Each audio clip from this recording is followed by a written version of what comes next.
हिमाचल वाली साइड ते घाटी नहीं पक्की को रस्ते लगे गए हैं।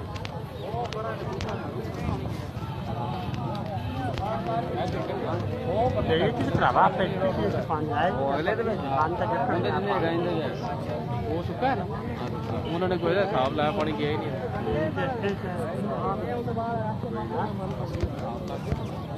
चौपाल में कहानियाँ सुनते।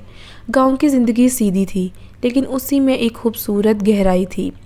वहाँ पानी की एक नेमत माना जाता था, मगर किसी ने नहीं सोचा था कि वो पानी एक दिन अजाब बन जाएगा। आसमान कुछ दिनों से बदला बदला सा लग रहा था। पहले बादल आए, फिर हवा तेज़ होने लगी और एक अजीब सी गर्मी महसूस होने लगी। बारिश से पहले वाली गर्मी, जिस ज़मीन ने सालों तक सब कुछ दिया, उसके चेहरे पर भी दरार सी महसूस होने लगी। लोग कहने लगे ये मौसम पहले कभी ऐसा नहीं था। लेकिन जैसे हर आम इंसान सोचता है, हो सकता है इस बार बारिश ज़्यादा हो, गुजर जाएगी, और उसी सोच ने सबको चुप करने दिया, तब तक जब तक सब कुछ बह नहीं गया। बारिश शुरू हुई और लगातार होती गई। एक दिन, 2 दिन, पानी की बूंदें खुशी का सबब थीं। खेत हरियाली से भर गए, पेड़ साफ हो गए। लेकिन तीसरे दिन जब नदी के किनारे पानी का लेवल बढ़ने लगा, तो लोगों ने पहली दफ़ा अंदर से कुछ महसूस किया, डर। जिस रात पहली बार बिजली चमकी, उस रात कोई नहीं सोया। पानी सिर्फ ज़मीन पे नहीं था, बल्कि इसका डर लोगों के दिलों में भी था। और फिर वो रात आई जिसने सब कुछ ले लिया। नदी ने अपना किनारा छोड़ दिया। पानी ने पहले रास्तों को ढूंढा, फिर दीवारें गिराईं, फिर लोगों के घर। कुछ ही घंटों में पूरा गांव झील बन गया। लोग छतों पर चढ़ गए, किसी ने चादर उठाई, किसी ने कंधों पर बच्चों को उठाया, और कुछ लोग कहीं पीछे ही रह गए। चीखें, अंधेरा और सिर्फ पानी। आंखों के सामने सब कुछ डूब गया, लेकिन कोई कुछ नहीं कर सका। अगली सुबह सब कुछ बदल चुका था। जो रास्ता स्कूल को जाता था, अब वो एक नदी बन गई थी।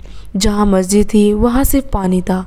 एक माँ अपने बच्चे का नाम पुकार रही थी। एक बुज़ुर्ग हर वक्त उस घर को देख रहा था जहाँ से उसका गुज़र होता था। भूख थी, थकन थी, और सबसे बड़ी बात बेचारगी थी। औरतें सिर्फ इसलिए नहीं रो रही थीं कि वो कमज़ोर थीं, बल्कि इसलिए रो रही थी कि उनका सब कुछ चला गया था। ये सिर्फ सम्मान का नुकसान नहीं था, ये यादों, रिश्तों और पूरी ज़िंदगी का लॉस था। 2 दिन बाद रेस्क्यू टीम आई, बोट्स, राशन के पैकेट्स और ब्लैंकेट्स। लेकिन जिसकी सबसे ज़्यादा ज़रूरत थी, वो थी तसल्ली। एक हाथ जो पकड़ के कह सके, अब तुम अकेले नहीं हो। बच्चे चुप थे, जवान थके हुए थे, और बुज़ुर्ग सिर्फ खाली आंखों से आसमान को देख रहे थे। कुछ लोग सेफ थे, लेकिन अंदर से सब टूटे हुए थे। वक़्त गुजर गया, पानी धीरे धीरे उतर गया, मगर उसके निशान हर दीवार, हर मंजर और हर दिल पर रह गए।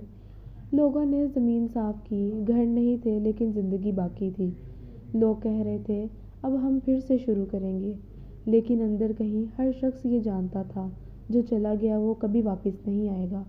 फिर भी मिट्टी से मोहब्बत जाग उठी। जब तक हम कुदरत को नज़रअंदाज करते रहेंगे, वो हमें हर बार ज़्यादा दर्दनाक तरीके से याद दिलाएगी। आज किसी और का घर डूबा है, कल हो सकता है आपका हो।